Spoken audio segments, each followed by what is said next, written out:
श्री चैतन्य प्रभु वंदे नित्यानंद सहोदितं श्रीनंदनंदनं वंदे राधिका चरणद्वयं गोपीजनसमायुक्तं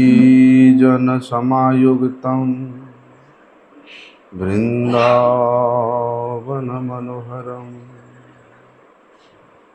गुरवे गौरचन्द्राय राधिकाय तदालये कृष्णाय कृष्णभक्ताय तद्भक्ताय नमो नमः। वाञ्छाकल्पतरुर्भ्यश्च कृपा सिन्धुभ्यैव च पतितानां पावनेभ्यो वैष्णवेभ्यो नमो नमः। पतितपावन परम करुणामय परम आराध्यतम श्री गुरुपाद पद्म नित्यलीला प्रविष्ट विष्णुपाद परमहंस शिला भक्ति वल्लभ तीर्थ गोस्वामी गुरु महाराज जी के श्री अभय चरण कमल में अनंत कोटि साष्टांग दंडवत प्रणाम करते हुए उनकी अहेतु की कृपा प्रार्थना करता हूँ। परम आराध्यतम शिक्षा गुरुपाद पद्म नित्यलीला प्रविष्ट विष्णुपाद परमहंस शिला भक्ति विज्ञान भारती गोस्वामी महाराज जी के चरण कमल में साष्टांग दंडवत प्रणाम करते हुए उनकी अहेतु की कृपा प्रार्थना करता हूँ।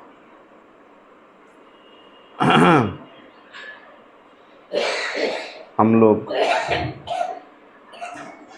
श्रवण कर रहे थे श्री हरिनाम संकीर्तन के विषय में।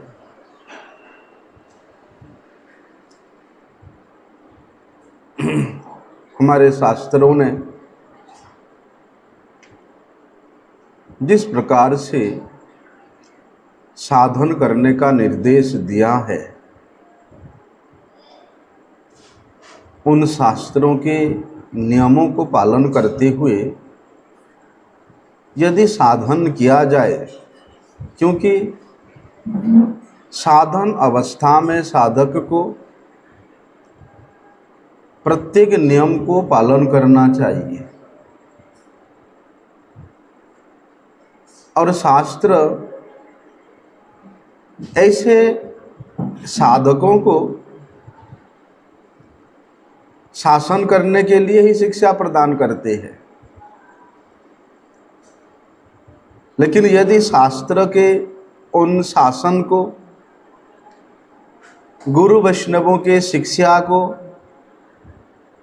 और जो कि स्वयं भगवान अपने मुखार बिंद से अपनी प्राप्ति के साधन का मार्ग को बतलाए है, उसी में परिनिष्ठित होकर के साधन करने मात्र से ही वास्तव में वे साधक सिद्धि की ओर अग्रसर होता है।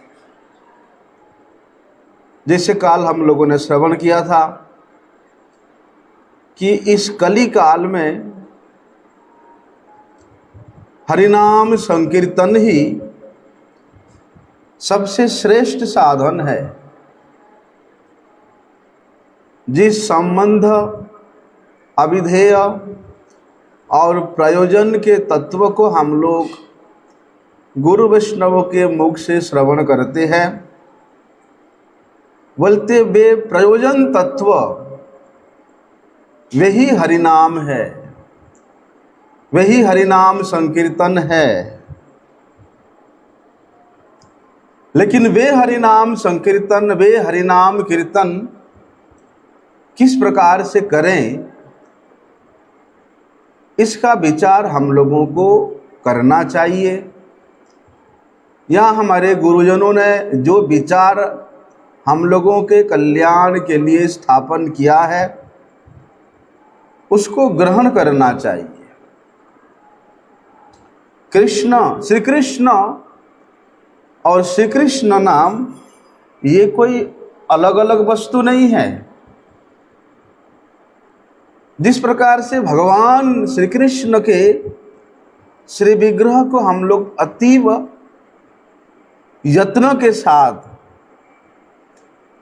विश्वास के साथ, निष्ठा के साथ उनको दर्शन करते हैं या उनका सेवन करते हैं, ठीक उसी प्रकार श्री कृष्ण नाम को भी ऐसे ही परम विश्वास के साथ, परम आदर के साथ दर्शन करना चाहिए,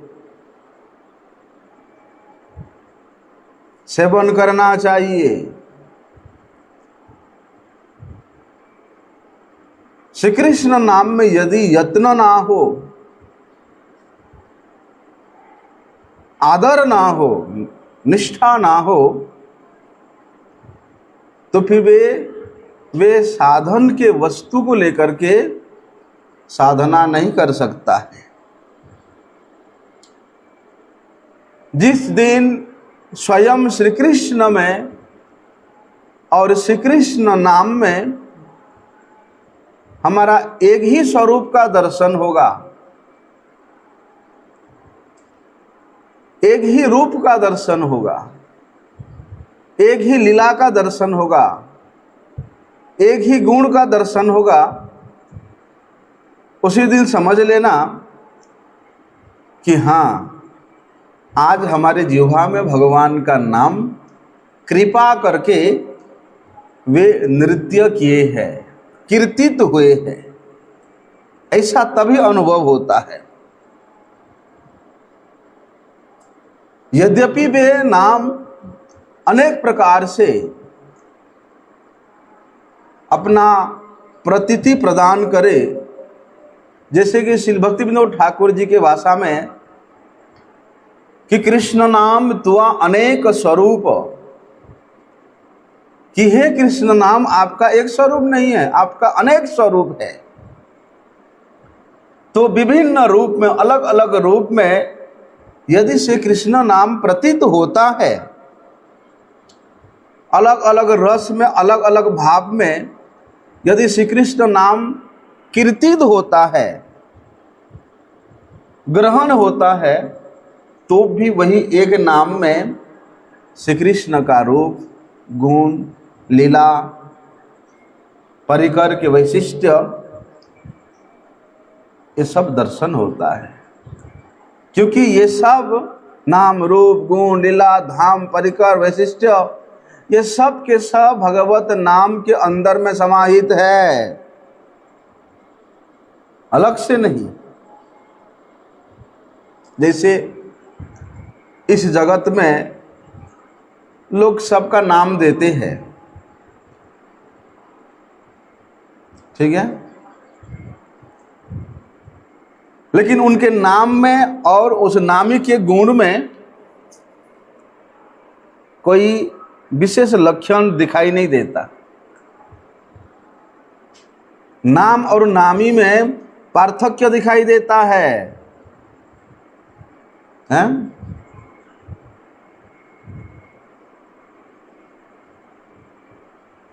जैसे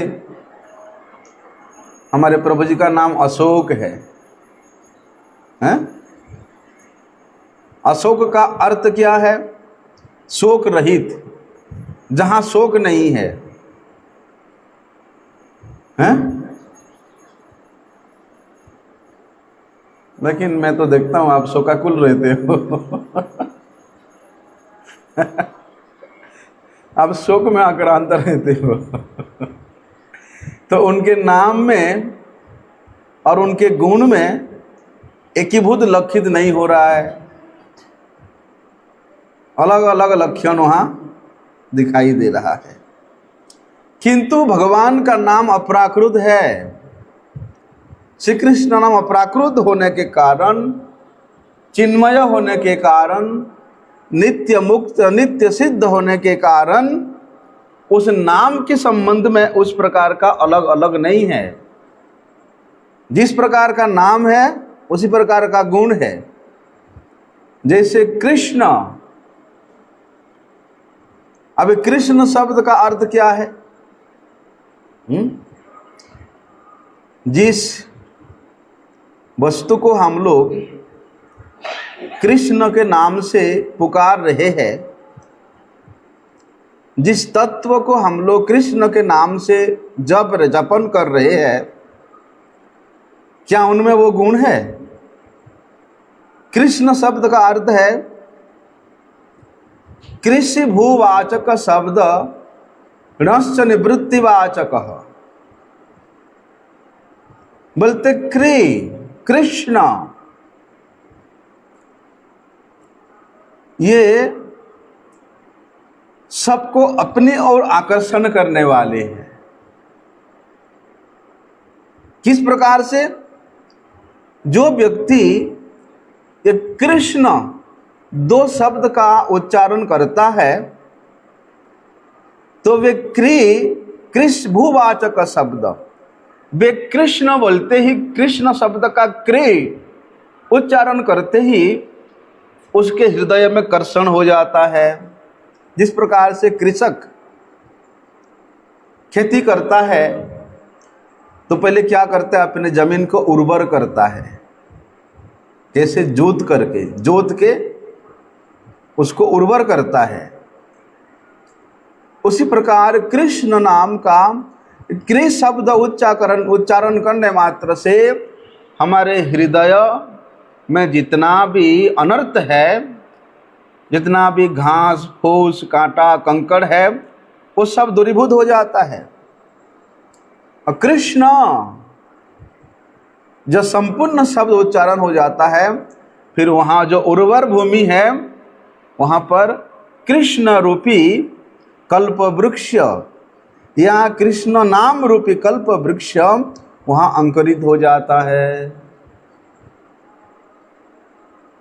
ऐसा भाव है। और देखो, यदि श्री कृष्ण के गुण का हम लोग चिंतन करें, उनके जिस प्रकार के रूप है, अरे उनके रूप को देख करके कौन आकर्षित नहीं हुआ? चलो इन ब्रजवासी जनों की बात तो छोड़ दो, गोपियों की बात छोड़ दो, वन के जो पशु पक्षी है वे भी उनके रूप को देख करके आकर्षण हुए बिना रह नहीं सकते।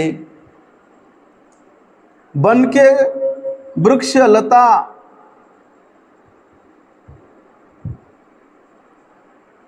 वे भी उनको देख करके, उनके गुण को श्रवण करके उनसे आकर्षित हुए बिना रह नहीं सकते।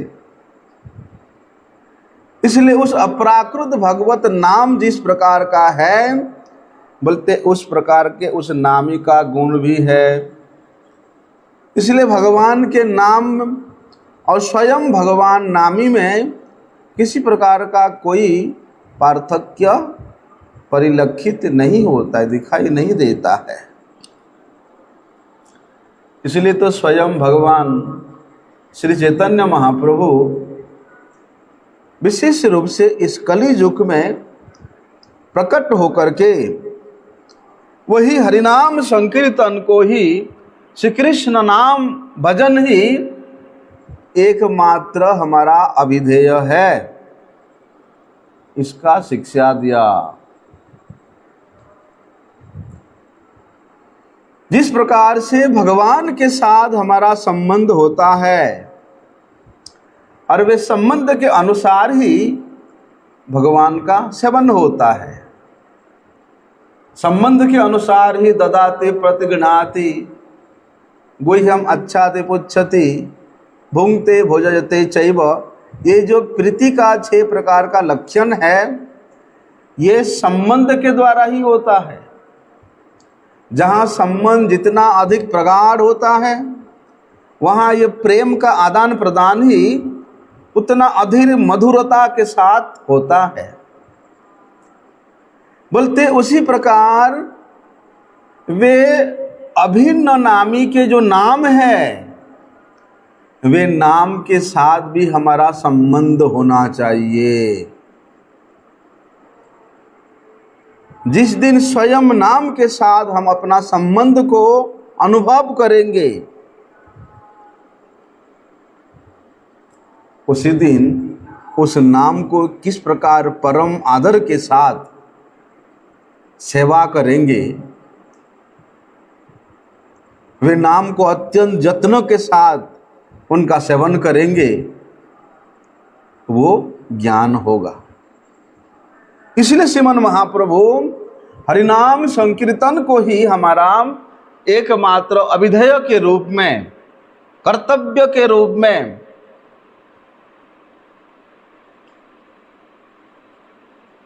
हमको शिक्षा दिया है। कर्तव्य यही होना चाहिए, केवल और केवल नाम प्रभु का सेवा। सेवा तभी होता है जब संबंध होता है। संसार के संबंध को तो हम लोग बड़े प्यार से निभाते हैं। यदि अपने बच्चे को, अपने पत्नी को कोई कुछ बोल दे, वहाँ हम लोग लड़ने के लिए भी तैयार हो जाते हैं। हमारा बच्चा को बोला ऐसा, क्यों? वहाँ संबंध है। हरिनाम के साथ हम लोग संबंध जाना नहीं कि नाम के साथ हमारा क्या संबंध है, इसलिए वे नाम को हम लोग यत्नों के साथ भी नहीं लेते हैं और संसार के संबंध में बड़े यत्न से संसार के संबंध को निभाते हैं। लेकिन नाम प्रभु के साथ हमारा जो नित्य संबंध है, उसको नहीं जानने के कारण, भूल जाने के कारण हम लोग यत्नों के साथ नाम नहीं लेते। बस संख्या बढ़ाना है। हरे कृष्ण कृष्ण कृष्ण हरे राम राम राम हरे कृष्ण हरे राम राम राम हरे कृष्ण हरे कृष्ण राम राम राम राम। ऐसा नहीं।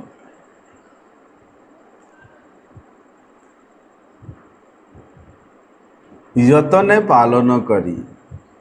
जिस प्रकार माधव तिथि को अत्यंत यत्न के साथ पालन करने का निर्देश है, उसी प्रकार हरिनाम को भी अत्यंत यत्न के साथ ग्रहण करना चाहिए। क्या है? श्री कृष्ण प्लस संकीर्तन। श्री कृष्ण प्लस संकीर्तन is equal to Shri Krishna संकीर्तन, दूसरा कोई नहीं है। श्री कृष्ण संकीर्तन, Shri Krishna is equal to Shri plus Krishna. Shri Krishna, Shri का मतलब क्या है? लक्ष्मी, है ना? श्री का अर्थ है लक्ष्मी। और जितने भी लक्ष्मी हैं, कितने लक्ष्मी हैं? बोलते लक्ष्मी सहस्र शत संभ्रम सेव्यमानम। बोलते हजारों हजारों लक्ष्मी नित्य निरंतर जिनके सेवा में नियोजित रहते हैं, वे समस्त लक्ष्मियों के जो अंशिनी है, वे समस्त लक्ष्मियों के जो मूल स्वरूपा है, वो है कौन? श्री गांधर्वा। गांधर्वा मतलब Shrimati Radha Rani. Shri Krishna is equal to Shri plus Krishna. तो श्री कौन है? गांधर्वा।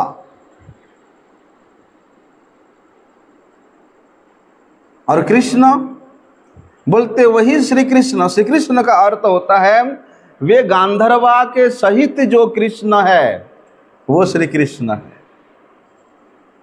कौन है वो? नंदन नंदन श्री कृष्ण। बड़े सूक्ष्म अर्थ है। श्री कृष्ण बोलने का सीधे सीधे अर्थ यही होना चाहिए, अनुभव यही होना चाहिए कि श्रीमती राधा रानी के साथ जो नंदनंदन श्री कृष्ण विराजमान है, जो ब्रजेंद्र नंदन श्री कृष्ण विराजमान है, वे श्री कृष्ण है।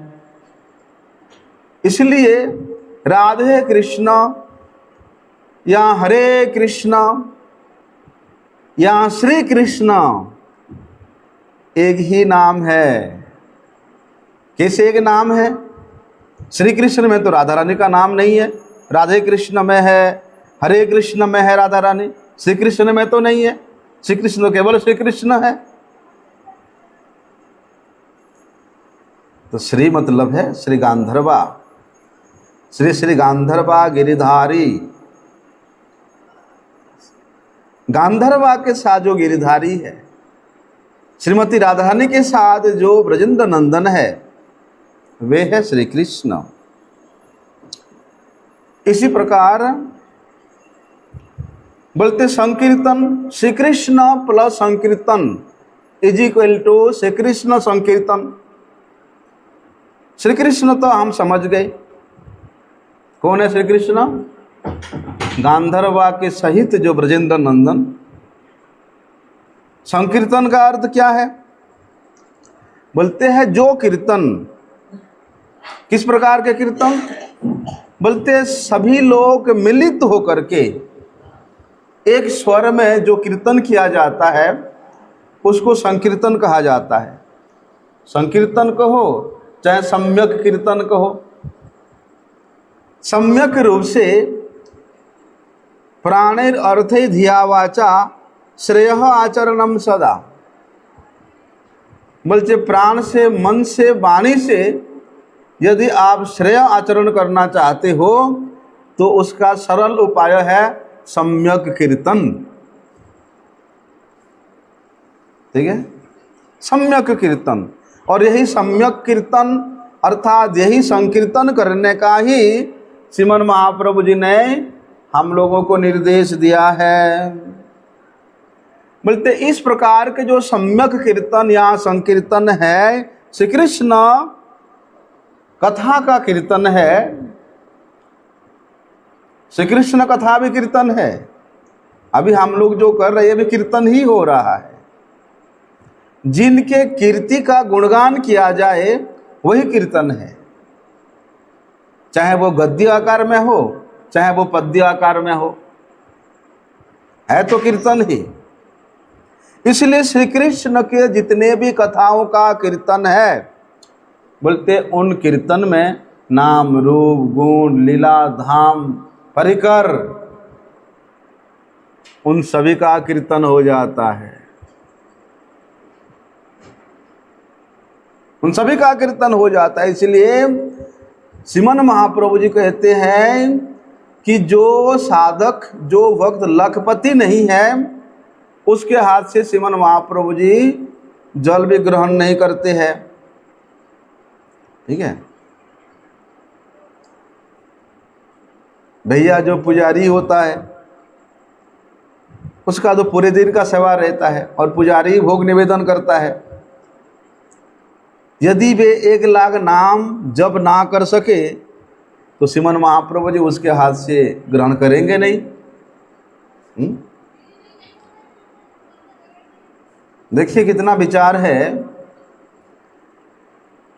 कि भगवान का नाम रूप गुण लीला धाम परिकर वैशिष्ट्य में, ये सभी वस्तुओं में भगवान का नाम अंतर्निहित है। इसलिए भगवान के कथा श्रवण करने से ही भगवत नाम होता है। भगवान का अर्चन पूजन करने से भी भगवान का नाम होता है। भगवत धाम में वास करना भी भगवत नाम होता है। भगवान का रोसई करने से भी भगवत नाम होता है।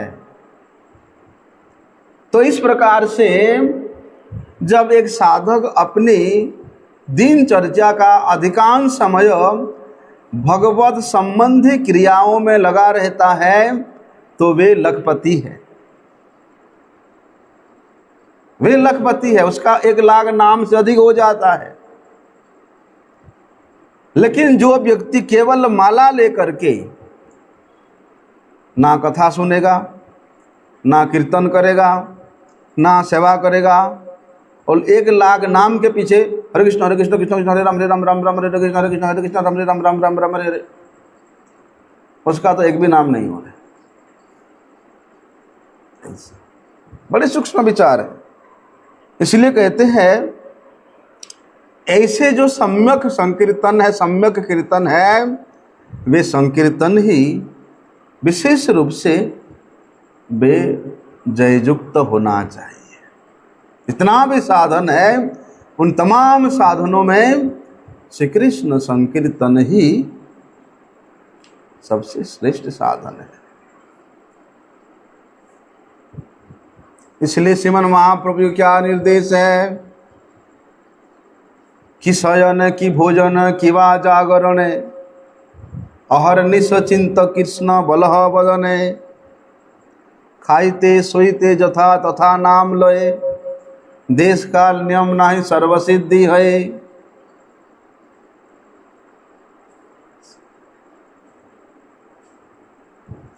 क्योंकि वे सम्यक रूप से अपने इंद्रियों को भगवत सेवा में नियोजित किया है। फलस्वरूप जब इंद्रियां भगवत सेवा में नियोजित हुआ है तो उसके जीवा का एक ही काम रह जाता है, क्या? कि मधुरम मधुरम एतत् मंगलम मंगलानाम। बोलते हुए मधुर से भी परम मधुर, मंगल से भी परम मंगल जो भगवान का नाम है अपने आप वे जीवा में नृत्य करता रहता है। लेकिन हमारे बाकी इंद्रियां भगवान के सेवा में उन्मुख होना चाहिए, भगवान के सेवा में लागना चाहिए। जैसे साधन भक्ति के विषय में हम लोग श्रवण करते हैं, श्रवणम कीर्तनम स्मरणम पाद सेवनम अर्चनम वंदनम दास्यम सख्यम और आत्मनिवेदन, ये साधन भक्ति का नौ प्रकार का भक्ति के अंग है, जिसको कि श्री प्रहलाद महाराज जी ने श्रीमद् भागवत में बताया है। रूप गोस्वामी जी ने श्री भक्ति रसामृत सिंधु में 64 प्रकार के भक्ति के अंग के बारे में वर्णन किया है। और बोलते हैं वे 64 प्रकार के भक्ति के अंग में श्रीमद् भागवत उद्धृत जो नवधा भक्ति है उसी का विस्तार हुआ है। अर्थात 64 प्रकार के भक्ति के अंग में ये 9 प्रकार के भक्ति सम्मिलित है, उनके अंदर अंतर्निहित है। वो जो 64 प्रकार के भक्ति का अंग है, बोलते उनमें से भी श्री चैतन्य महाप्रभु जी ने 5 प्रकार के भक्ति के अंग को श्रेष्ठ साधन के रूप में निर्धारण किया है। क्या है वो? साधु संग, नाम कीर्तन, भागवत श्रवण, मथुरावास, श्रीमूर्ति, श्रद्धा सेवन। क्या क्या है वो? साधु संग, हरि नाम कीर्तन, श्रीमद् भागवत श्रवण और इस वृंदावन धाम वास और अत्यंत श्रद्धा के साथ श्री विग्रह का सेवा। 64 प्रकार के भक्ति के अंगों में 9 प्रकार के भक्ति, और उन 9 प्रकार के भक्ति में भी ये 5 प्रकार के भक्ति को श्रेष्ठ साधन के रूप में श्रीमन महाप्रभु जी ने निचोड़ किया है। सकल साधन श्रेष्ठ यही मुख्य पंच अंग, बोलते जितने भी भक्ति के अंग हैं उन तमाम भक्ति अंगों में ये 5 प्रकार के साधन श्रेष्ठ है। क्यों? क्योंकि कृष्ण प्रेम जन्माए यही 5 अल्प संग। बोलते ये जो 5 प्रकार के साधन भक्ति के विषय में श्रीमन महाप्रभु जी ने बताया, क्या क्या? साधु संग, नाम कीर्तन, भागवत श्रवण, मथुरावास धामवास और श्रद्धा के साथ श्री विग्रह का सेवन। बोलते यदि कोई साधक निष्कपट रूप से अत्यंत थोड़ा सा भी श्रद्धा लेकर के इन पांचों में से किसी एक के अंग में अपने आप को नियोजित कर देता है, ये पांचों भक्ति के अंग में से किसी एक भक्ति के अंग का यदि स्वल्प मात्र भी वे वास्तव रूप में सम्यक रूप में संग करता है, तो वही अल्प संग से उसको श्री कृष्ण प्रेम की प्राप्ति हो जाती है। क्यों? क्योंकि भैया ठीक है, ये 5 प्रकार के साधन श्रेष्ठ है और इसको साधन पंचक भी कहा जाता है। क्या? साधन पंचक।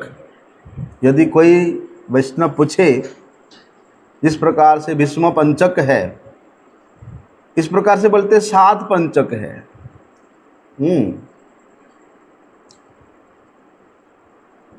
नाम पंचक है, साधन पंचक यही है।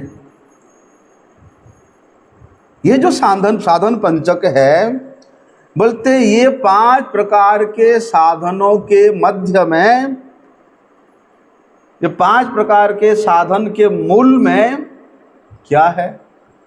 श्री कृष्ण नाम, श्री कृष्ण भजन, श्री कृष्ण संकीर्तन ही सम्यक रूप से सर्वोपरि रूप से ये प्रकाशमान हो रहा है।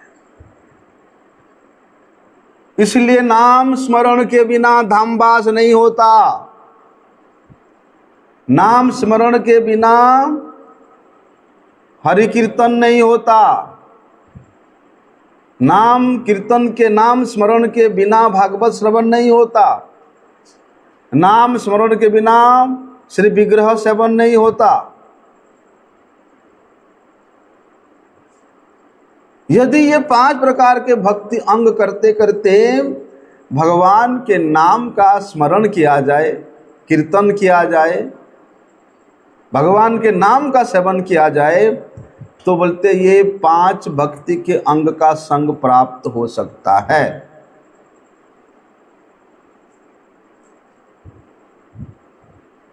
इसलिए जो नाम परायण वैष्णवगण है, यहाँ भगवान के नाम ही जिनका एकमात्र आश्रय है, अयन परायण विशेष रूप से आश्रय युक्त, जिस प्रकार से नारायण, अयन का अर्थ होता है कि आधार,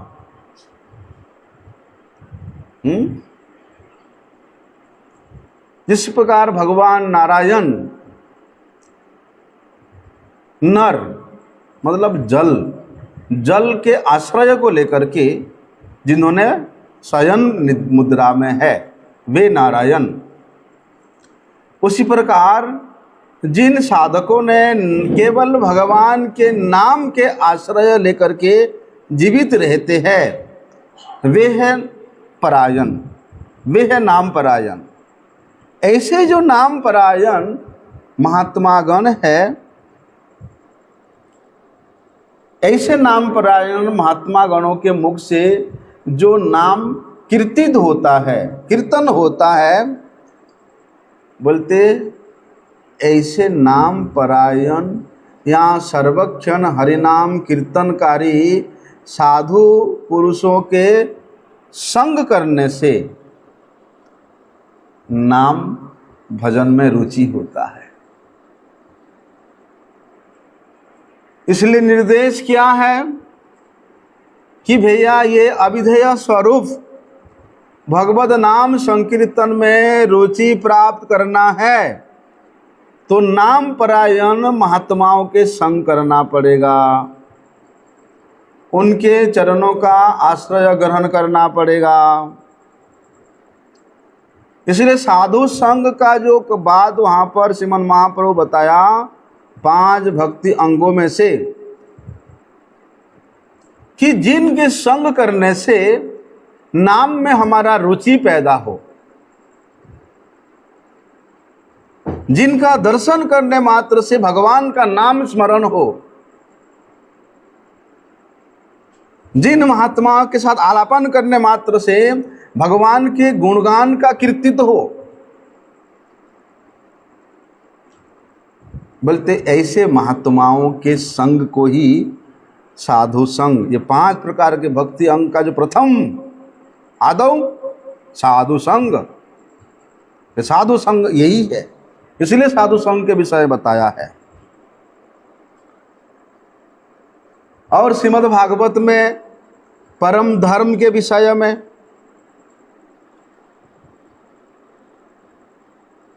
जो निर्देश हम लोगों को मिला है वो क्या है? नाम भजन करना। नाम भजन ही श्रीमद् भागवत का निचोड़ सिद्धांत है। नाम संकीर्तन यस्य सर्व पाप प्रणाशनम। बोलते हैं श्रीमद् भागवत के यत्र तत्र कदत्र जत्र जत तत्र तत्र श्रीमद् भागवत में श्री नाम का ही महिमा वर्णन है। आदि से लेकर मध्यांत पर्यंत भगवत नाम का ही वर्णन है। इसलिए नाम को ही परधर्म के विषय में, कैसा परधर्म? बोलते जिस नाम कीर्तन में किसी प्रकार का कोई कपटता नहीं है।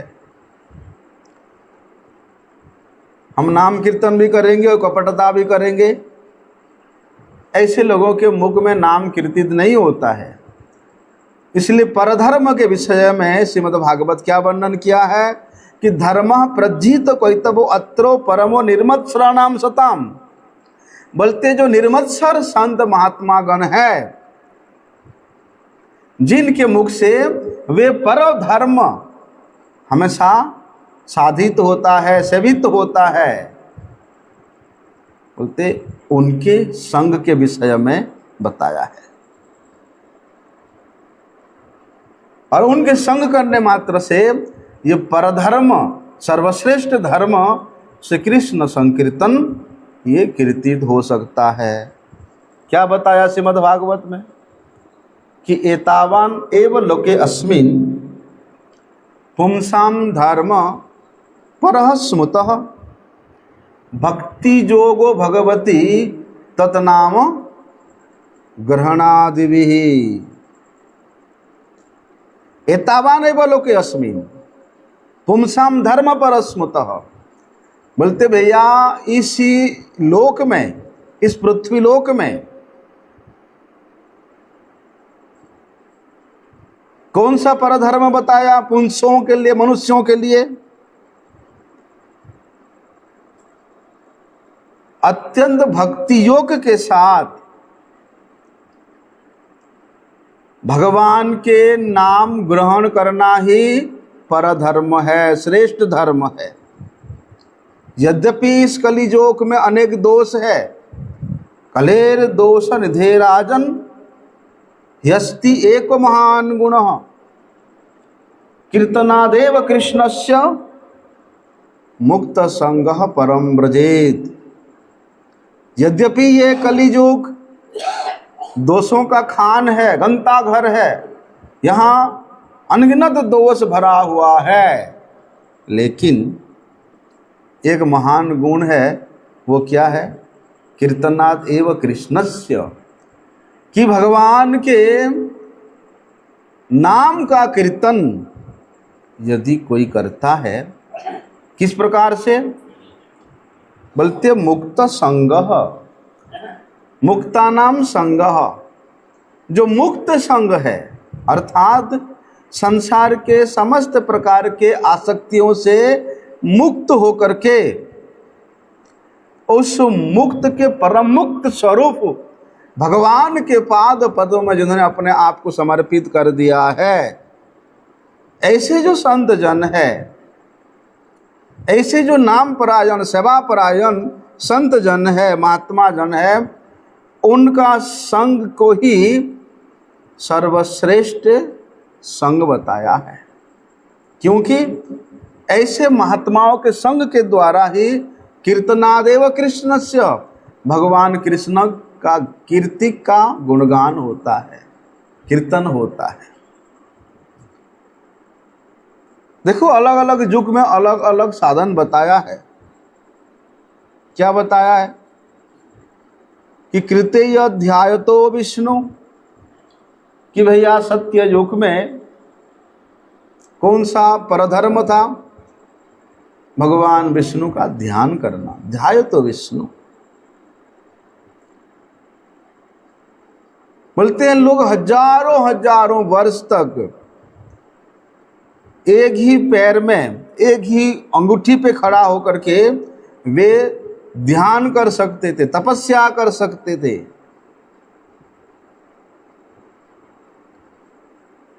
इसलिए सत्य युग में परधर्म के लिए ध्यान को ही निर्धारित किया गया। त्रेतायाम जजतो मखैहि, तृतीया युग में लोग ध्यान करने में समर्थ नहीं हो पाए, इसलिए उस युग के अनुसार, उस युग के मनुष्यों के साधन के अनुसार स्वयं भगवान ने कौन सा धर्म निर्धारित किया? जजतो मुखैहि। बोलते विराट विराट यज्ञ के द्वारा यज्ञाधिपति यज्ञ पुरुष भगवान को प्रसन्न किया जाता था। द्वापरे परिचर्यायाम, द्वापर युग में वे बड़े बड़े हवन करना, यज्ञ करना संभव नहीं हो पाया। इसलिए परिचर्या, भगवान की सेवा, भगवद अर्चन को ही श्रेष्ठ साधन के रूप में, और उसी साधन से ही उस परवस्तु परम धर्म का साधित होता है, ऐसा निर्धारित किया गया। लेकिन कलियुग में श्रीमन महाप्रभु जी ने जो शिक्षाष्टक का हम लोगों को शिक्षा प्रदान किया, वे शिक्षाष्टक के प्रत्येक पद में परम विजयते श्री कृष्ण संकीर्तन को ही निर्धारित किया, क्योंकि यही ही कलियुग का परधर्म है।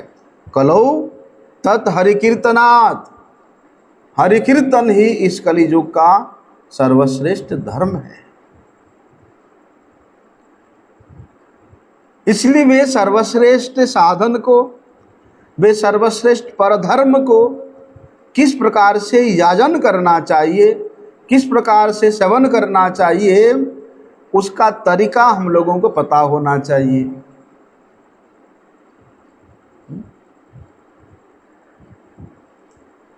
जिस प्रकार से एक कन्या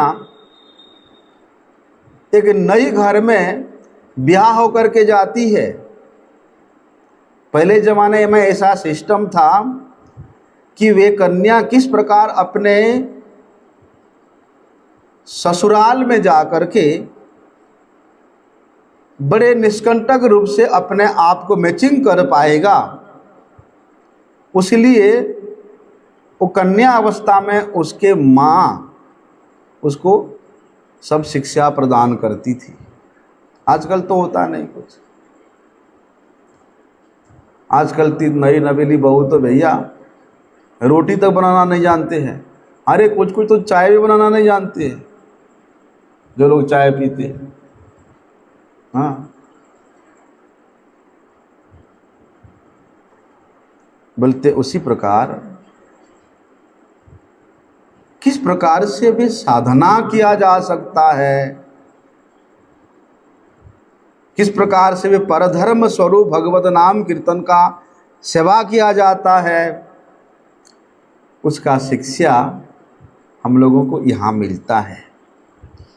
गुरु वैष्णवों के मुख से यदि हम लोग जिसको श्रवण करेंगे, उसको अपने जीवन में जब तक नहीं उतारेंगे, तब तक सेवा करने का जो परिपाटी है हम लोग कभी नहीं सीख पाएंगे। इसलिए भगवत नाम के प्रति हमारा जो समर्पण होना चाहिए, उसका शिक्षा हमको मिलता नहीं है। वो शिक्षा देने वाला कौन? हमारे गुरुजन, वैष्णवजन। इसलिए उनके अनुगत्य में ही नाम संकीर्तन हो सकता है। क्या बोलते हैं? साधु संगे नाम कीर्तन। साधु संग का एक ही अर्थ है जिसको श्रीमन महाप्रभु जी ने बताया, नाम कीर्तन। और ये क्या है? बोलते गोलोकेर महोत्सव। साधुओं को एकत्रित करके अनेक प्रकार के व्यंजन बना करके यदि आप उनको परोसते हो तो वो वास्तविक महोत्सव नहीं है, वो वास्तविक उत्सव नहीं है। साधु संग करने का, भंडारा करने का मतलब है कि साधुओं को बुला करके उनके साथ कीर्तन करना है, भगवान के नाम, रूप, गुण, लीला का, उनके कीर्ति का कीर्तन करना ही वास्तविक महोत्सव है। हम लोग तो सोचते अरे हम मायापुर से साधुओं को बुलाएंगे, वृंदावन साधुओं को बुलाएंगे, और पहले ही सारी लिस्ट बना देते हैं कि आज सुबह ये नाश्ता बनेगा, दोपहर में ये बनेगा, रात को ये बनेगा, है खूब भंडारा करेंगे। ये भंडारा नहीं होता है, ये महोत्सव नहीं होता है। उन साधुओं को बुलाना, साधुओं को निमंत्रण देने का मतलब है कि उनके संग करना। संग का वास्तविक अर्थ क्या है? नाम कीर्तन करना। उनके मुख से हमेशा हरि कीर्ति का गुणगान श्रवण करना। ये वास्तविक साधु संग है, ये वास्तविक महोत्सव है। लेकिन आजकल तो भैया ये भी समाप्त होने जा रहा है। यदि किसी मठ में उत्सव होता है, सभी जगह के अलग अलग मठों में निमंत्रण दिया जाता है, सभी लोग खाने से आधा घंटा पहले आएंगे, ठीक है, टाइम देखते रहेंगे। हाँ, अब तो 12 बज गया, आरती हो गया होगा, जाकर के सीधे पंगत में बैठ जाएंगे। हाँ, ये नहीं होता है महोत्सव। हमने देखा आज से कम 25-30 साल पहले जो वृंदावन में उत्सव होता था, रामदास बाबू तो जानते हैं, मैं कोई भंडारा मिस नहीं करता था। वृंदावन में जितना भंडारा होता था उस समय रामदास बाबू भी मिस नहीं करते थे, है ना? सुन रहे? हाँ भैया, वहाँ 10:30 बजे से महात्मा लोग पहुँच जाते थे। क्यों? क्योंकि आज अमुक महाराज का आविर्भाव तिथि है, तिरुभाव तिथि है। वहाँ अगर हम पहले जाएंगे तो हमको ज़्यादा गुणगान श्रवण करने को मिलेगा। ऐसा लोभ से, ऐसा अभिलाषा से जाकर के सुनते थे। आजकल तो भैया भंडारा मतलब सिखाना है, उत्सव मतलब सिखाना है। चलो आगे का विषय हम कल श्रवण करते हैं। वांछा कल्पतरुभ्यश्च कृपा सिंधु पतितानां पावनेभ्यो वैष्णवेभ्यो